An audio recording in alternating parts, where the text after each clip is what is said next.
কাছে আগামী বছরের রমজানের আগে নির্বাচন আয়োজনের প্রস্তাব করেন। দলের চেয়ারপারসন বেগম খালেদা জিয়াও মনে করেন ওই সময় নির্বাচন অনুষ্ঠিত হলে ভালো হয়। প্রধান উপদেষ্টা বলেন যে তিনি আগামী বছর এপ্রিলের প্রথমার্ধের মধ্যে নির্বাচন অনুষ্ঠানের ঘোষণা দিয়েছেন। সকল প্রস্তুতি সম্পন্ন করা গেলে 2026 সালের রমজান শুরু হওয়ার আগের সপ্তাহেও নির্বাচন আয়োজন করা যেতে পারে। সেক্ষেত্রে সেই সময়ের মধ্যে সংস্কার ও বিচার বিষয়ে পর্যাপ্ত অগ্রগতি অর্জন করা প্রয়োজন হবে। জনাব তারেক রহমান প্রধান উপদেষ্টার এই অবস্থানকে স্বাগত জানান এবং দলের পক্ষ থেকে তাকে ধন্যবাদ জ্ঞাপন করেন। প্রধান উপদেষ্টাও জনাব তারেক রহমানকে ফলপ্রসূ আলোচনার জন্য ধন্যবাদ জানান। আপনাদের সবাইকে ধন্যবাদ। আমরা 7টা কোশ্চেন নিব। আপনারা কোশ্চেনগুলো করবেন হচ্ছে আমাদের national security adviser doctor Khalilur Rahman এবং বিএনপির স্ট্যান্ডিং কমিটির মেম্বার আমির খসরু মাহমুদ চৌধুরী। প্লিজ। আমার একটা প্রশ্ন, জুলাই সনদ নিয়ে কোনো কথা হয়েছে কি আজকের বৈঠকে? না, জুলাই সনদ নিয়ে তো অলরেডি আলোচনা চলছে দেশে, এবং এই ব্যাপারে আমাদের মধ্যে অলরেডি সিদ্ধান্ত আছে যে ঐক্যমতের ভিত্তিতে জুলাই সনদ হবে, এবং সংস্কারের ব্যাপারেও একই উত্তর আমাকে দিতে হয় যে ঐক্যমতের পরিপ্রেক্ষিতে আমরা সংস্কার এবং জুলাই সনদ দুটাই করব। সকলের ঐক্যমতের পরিপ্রেক্ষিতে সেটা সিদ্ধান্ত নেওয়া হবে, এবং এটা আমি নিশ্চিত এটা খুব কম সময়ের মধ্যে আমরা সেই সিদ্ধান্ত নিতে পারি।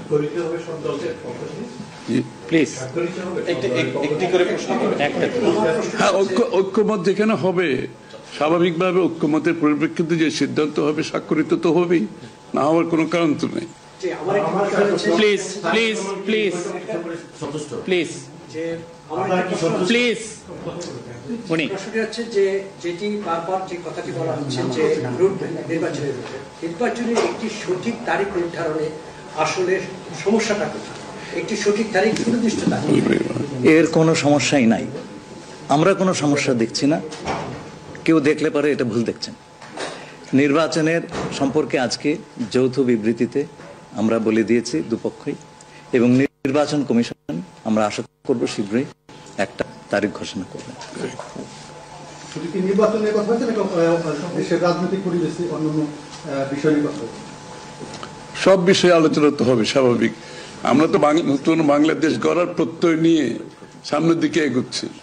সবাই আমরা চাই দেশ গড়ার যে প্রত্যয় আমরা নিয়েছি, আমরা ঐক্যবদ্ধভাবে সেই কাজটা করব। শুধু নির্বাচনের আগে নয়, নির্বাচনের পরেও বাংলাদেশ গড়ার যে প্রত্যয় নিয়ে আমরা সবাই ঐক্যমত হয়েছি সেটা আমরা সামনের দিকে এগিয়ে নিয়ে যাব।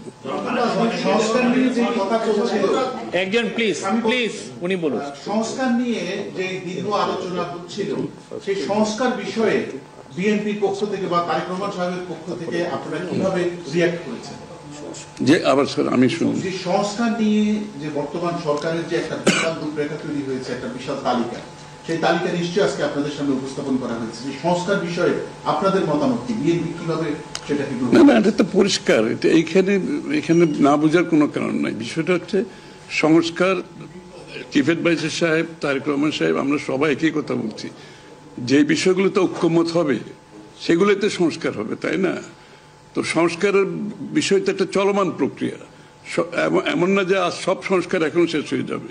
এটা নির্বাচনের আগেও কিছু সংস্কার হবে যেখানে ঐক্যমত হবে, আর নির্বাচনের পরেও সংস্কার অব্যাহত থাকবে। কারণ আমরা যেই দেশ গড়ার প্রত্যয় নিয়েছি, সংস্কারের প্রয়োজনীয়তা সবাই অনুভব করছে এখানে। সুতরাং আগে পরে সংস্কার চলতে থাকবে।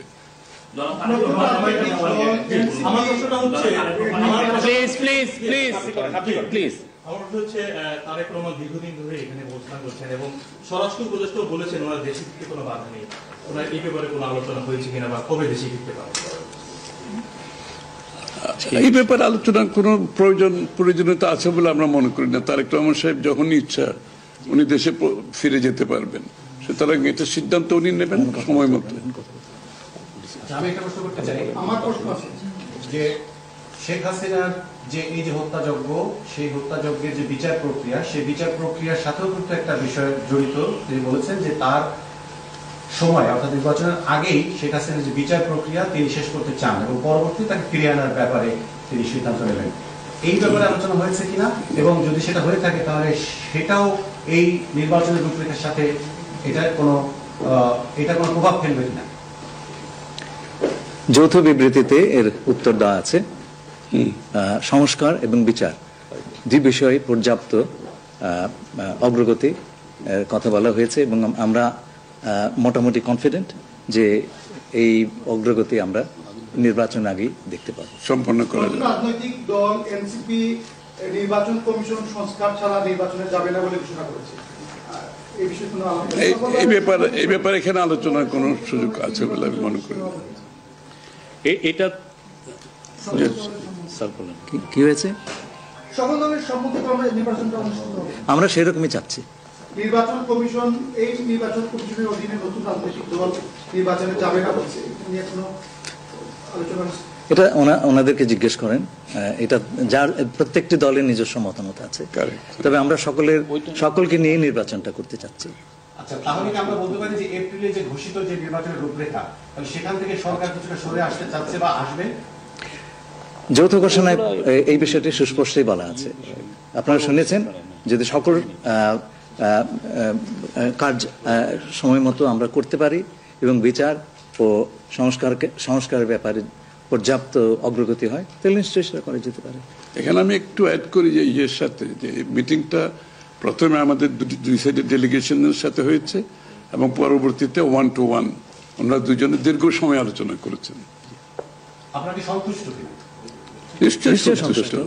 নিশ্চয়ই সন্তুষ্ট। শুধু আমরা তো বলছি নির্বাচনের আগে নয়, নির্বাচনের পরও দেশ গড়ার ক্ষেত্রে আমরা সবাই একসাথে কাজ করতে হবে, নতুন বাংলাদেশ করতে হবে। আর সন্তুষ্ট না হলে তো যৌথ ঘোষণায় আসবার কথা নয়।